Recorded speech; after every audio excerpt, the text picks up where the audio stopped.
Nous passons donc à la première conférencière. Elle va vous faire une présentation et ensuite je vous invite à poser des questions. Je reviendrai sur scène pour qu'on puisse poser quelques questions et prendre 5 minutes pour discuter de ce qu'elle vous présente. Il s'agit de la responsable marketing et communication de la clinique La Linière, Marie Prouveau, que vous pouvez applaudir et que nous accueillons sur scène.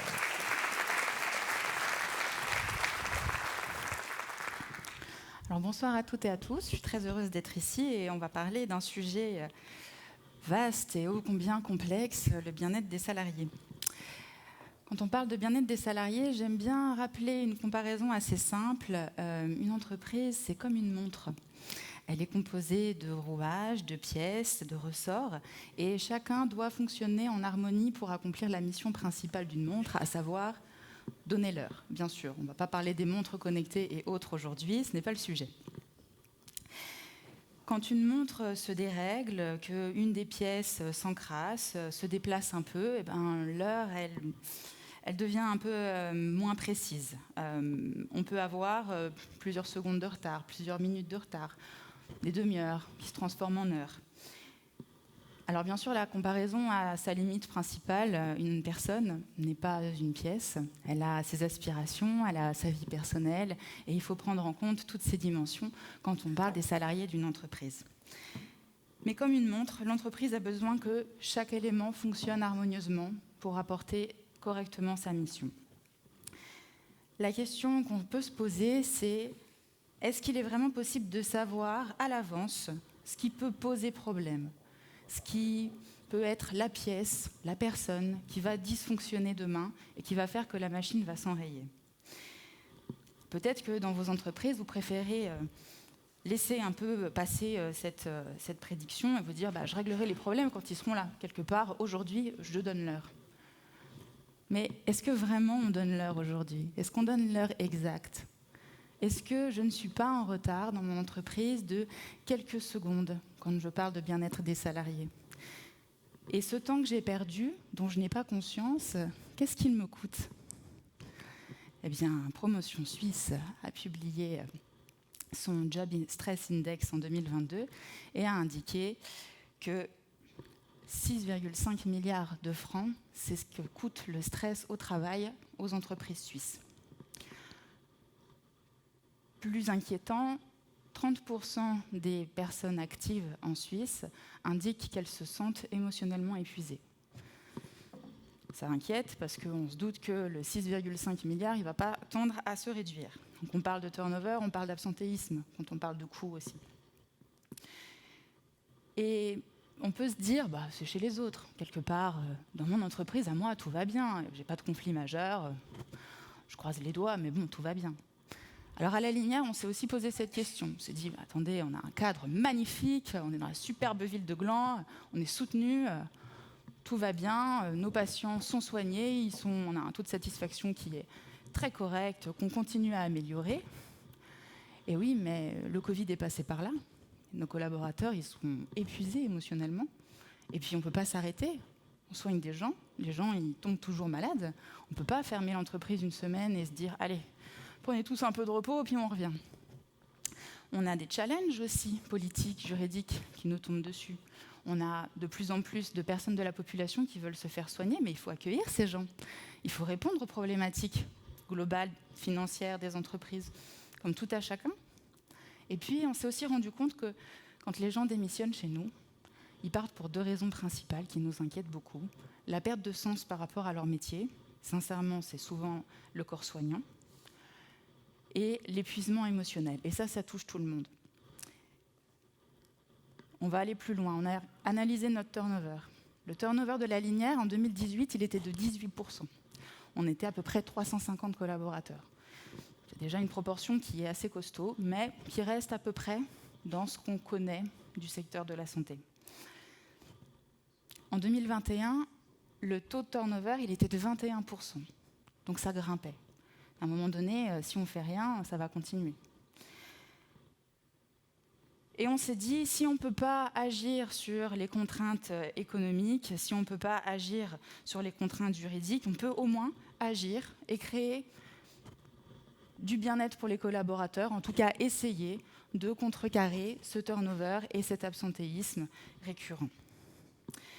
Parce que ce qui est vrai dans le monde de la santé, qui peut l'être aussi chez vous, mais particulièrement chez nous, c'est que nos collaborateurs soignent des gens. Mais quand on est soi-même malade, comment est-ce qu'on peut soigner les autres ?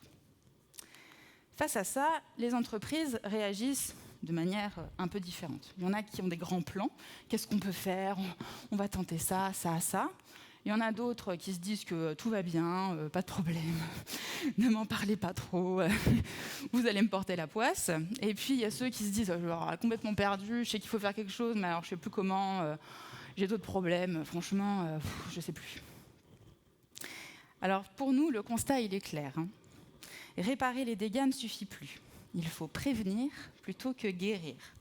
Ça, globalement, à la Linière, vous l'entendrez souvent. Et on peut l'appliquer aussi au bien-être des salariés. Qu'est-ce qu'on met en place concrètement à la Linière ? Je vais vous proposer plusieurs mesures qui ont porté leurs fruits ces dernières années pour nous aider justement à créer des dynamiques collectives durables. Mais elles ne sont pas exhaustives, ces mesures. Ça ne remplace pas une politique salariale, ça ne remplace pas une politique RH, ça ne remplace pas d'être présent jour le jour avec les équipes pour leur demander comment ça va et les accompagner. La première chose qu'on a fait, c'est de créer un cadre. Parce que si on a un cadre de confiance avec des règles clairement établies, c'est plus facile de l'appliquer, c'est plus facile de vous dire « toi, tu ne le respectes pas, voilà ce qui va t'arriver » ou « toi, on ne l'a pas respecté envers toi, tu as le droit d'aller en parler ». Dans ce cadre, qu'on a appelé la charte de protection de la personnalité, on a 3 engagements majeurs. On a l'engagement de l'institution, on va protéger nos salariés, etc. Très bien. On a l'engagement qu'on demande à nos cadres, parce qu'on l'oublie souvent, mais les premières personnes qui peuvent alerter de problèmes, c'est les cadres. Les cadres accompagnants, j'entends, dans les équipes. Et puis, la troisième chose, c'est qu'on responsabilise les collaborateurs, en leur disant notamment ce qu'on attend d'eux. Et la première chose qu'on attend d'eux, c'est qu'ils viennent nous en parler. Parce que si on n'est pas au courant des problèmes, c'est plus difficile d'agir. Une fois qu'on a posé ce cadre, il faut donner accès à un certain nombre de soutiens pour qu'on puisse en discuter. Si c'est bien beau d'avoir des règles, mais si derrière on ne peut rien en faire, on ne peut pas le dire à quelqu'un et puis qu'on se sent toujours un peu stigmatisé, ça ne va rien changer de faire des règles. Alors là, on crée plusieurs choses. On a créé un relais d'écoute des collaborateurs, comme vous, comme moi, pas forcément d'aptitude particulière. Et puis, eux, ils sont formés par contre aux procédures qu'on a en place. Qu'est-ce qui t'arrive ? C'est OK, c'est pas OK. Si c'est pas OK, à qui tu dois en parler ? Qu'est-ce qu'on peut mettre en place, etc., etc. Ça, c'est des gens de confiance, on va dire. On a la chance d'avoir une infirmière de santé et sécurité au travail, Fabienne Siffrig, qui, elle, est vraiment formée pour accompagner les gens et les protéger. Là, c'est un relais évident que s'il y a un vrai problème, on va l'avoir directement. Puis après, il y a les mesures officielles, les RH. Alors là, quand on arrive au RH, c'est que déjà, on a envie que ça bouge. Ça, c'est clair. Et puis cette charte, on l'a mis aussi avec les patients. Parce qu'entre collaborateurs, c'est bien, mais avec les patients, c'est aussi important. Les proches, les fournisseurs. Quand un patient a un comportement inapproprié ou des paroles inappropriées chez nous, qu'elles soient d'origine sexuelle, discriminante, raciste, etc., c'est pas OK. On va le voir, on lui explique la situation, on lui dit que c'est pas OK. S'il persiste, on lui demande de quitter notre établissement. Parce que nos soignants, c'est aussi comme ça qu'on en prend soin. Que chacun respecte les uns les autres. Dans notre mesure de soutien, ces gens-là, ils aident beaucoup. Et on a créé en fait le comité API pour que les collaborateurs puissent avoir aussi un référentiel et qu'il y ait des gens qui soient chez nous dédiés à prévenir et aborder aussi certains sujets qui sont anodins. Par exemple, est-ce que je me sens stressée en arrivant le matin ? J'ai peut-être pas envie d'en parler à mon responsable, mais si j'en parle pas et que tous les jours je le ressens, à un moment donné, il n'y a pas de prévention qui est faite. Alors comment on fait de la prévention ? C'est le comité API. Tous les ans, les 9 collaborateurs se réunissent et décident du thème par rapport à ce qu'ils ont entendu, par rapport à ce qui est important, par rapport aux projections qu'ils ont faites sur de la veille, sur le bien-être des salariés en entreprise. Et puis on met en place des activités et des animations sur 2 demi-journées. Le comité API, en gros, c'est 8 heures de 9 personnes. C'est à peu près 2000 francs de budget par an, pas plus. Et après, la seule limite à ce qu'on va créer, c'est notre créativité et les ressources internes. Parce que nous, on a la chance d'avoir des psychologues, on a de la chance d'avoir des nutritionnistes et des gens qui sont formés à accompagner nos patients. Et on met le savoir-faire de ces personnes-là au profit de nos collaborateurs. C'est vrai qu'on a beaucoup de chance. Alors, autant pas la gâcher, cette chance, autant faire quelque chose. Dans les stands qu'on a pu faire, il y a un petit peu de tout. On peut faire des scans corporels pour savoir comment je me sens. On peut faire des conférences sur l'alimentation en période de stress. On a fait des automassages thérapeutiques aux huiles essentielles. Tout est OK, à partir du moment où on traite le sujet. De la prise de conscience individuelle va naître aussi des dynamiques collectives hyper intéressantes. Par exemple, on a des équipes maintenant, quand elles arrivent à des réunions, qui font des temps de pause. Et ceux qui sont passés au stand ont vu par exemple le violentomètre, pour vraiment avoir des outils concrets sur comment les collaborateurs peuvent agir. Et en fin de compte, la clé pour une entreprise, ça réside dans sa vigilance constante, je pense. Et en plus, on peut presque être à l'heure, comme ça, pour avoir quelques minutes pour vos questions. Merci beaucoup. Merci. On va prendre 2 ou 3 questions dans la salle. La première question, je vais vous la poser moi. Allez-y. Pour ne pas être en retard, pour filer votre métaphore, on voit qu'il y a aujourd'hui des nouveaux besoins de la part des employés. On attend de nouvelles choses de l'employeur. Jusqu'où ça peut aller ? Alors, ça peut aller très loin et je pense que la responsabilité de l'entreprise, elle est avant tout d'écouter, d'analyser ce qui est possible, mais pas forcément de répondre à tout. Parce qu'il y a des limites financières, humaines, et on ne peut pas répondre à tout. Des conflits en entreprise, il y en aura tout le temps. Par contre, la première chose qu'il faut faire, c'est pas les ignorer. Parce qu'à force de les ignorer, ça les fait grossir. Donc, je pense que l'évolution, elle va être constante, sincèrement. Il y a 20 ans, le problème, c'était les problèmes de dos, les problèmes d'ergonomie au bureau. On en est sorti avec énormément de prévention, énormément d'actions ont été faites dans les entreprises. Et le challenge aujourd'hui, c'est la santé mentale en entreprise des collaborateurs. On le sait. Il va falloir accompagner. On ne sait pas jusqu'où on va devoir aller, parce qu'il y a 20 ans, ils ne savaient pas jusqu'où iraient les technologies pour les chaises de bureau. Mais il faut rester en vigilance et il faut rester actif, juste pour répondre à ça. Une première question pour Marie Prouveau. Oui, on va vous amener un micro. Bonjour. Bonjour. Merci pour cette présentation. Vous avez mentionné au début que vous aviez mis en place ces mesures, si j'ai bien compris, face à une forme de dégradation de la situation qui, elle, était chiffrée. Alors, j'ai 2 questions. Est-ce que, suite à ces mesures, vous avez déjà des données chiffrées sur leur impact ? C'est trop tôt, peut-être ? Non, c'est pas trop tôt. Et la deuxième question, c'est, comme vous avez plusieurs mesures, est-ce que vous êtes aujourd'hui vous-même en mesure de déterminer l'efficacité relative de ces différentes mesures ? C'est intéressant. Il y a beaucoup de termes mesures dans ma question, mais je pense que mais on adore les indicateurs de performance, tout va bien.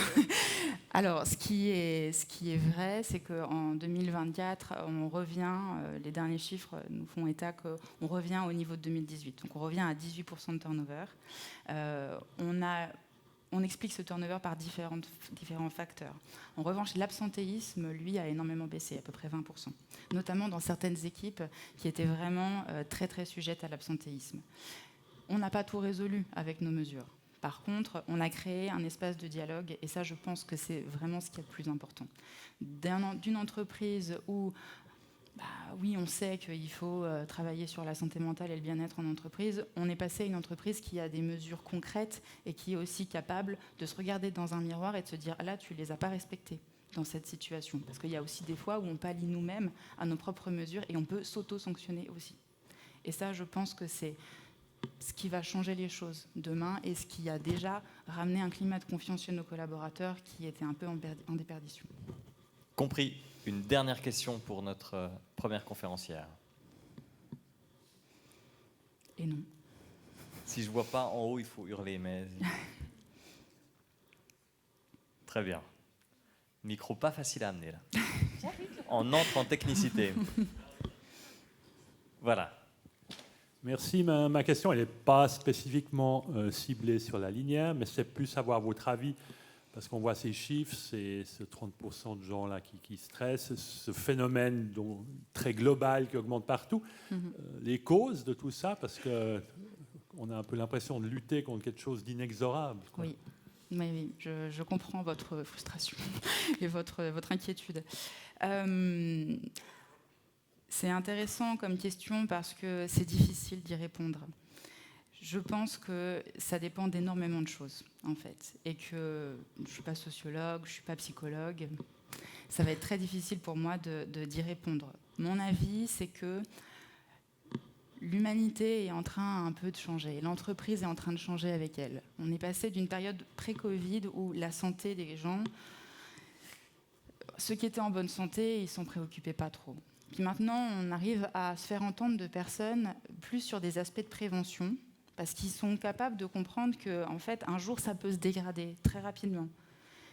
Et donc la mentalité, elle change. Mais comme on remarque que la mentalité de la population change, nous, on est plein sur énormément de spécialités parce que les gens veulent prévenir plutôt que guérir.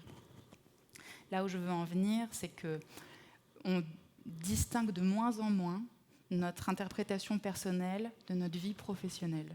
Et avec le télétravail, on l'a tous vu. On est bien mieux chez nous parfois qu'au bureau. En fait, c'est la même chose dans tout. C'est-à-dire qu'on fait beaucoup plus attention à ce qu'on veut dans notre vie personnelle et ça arrive dans la vie professionnelle. Si on veut plus de temps avec notre famille mais que notre travail ne nous le permet pas, en fait, on devient stressé parce que le moment où on est au travail, on n'est pas avec notre famille et donc on est un peu frustré. Puis de tout ça génère énormément d'épuisement parce qu'on n'est pas en accord, on n'est pas aligné avec nos besoins fondamentaux et propres. Et je pense que là, il y a un début de réponse. Très bien, on vous applaudit Marie Provost. Merci beaucoup.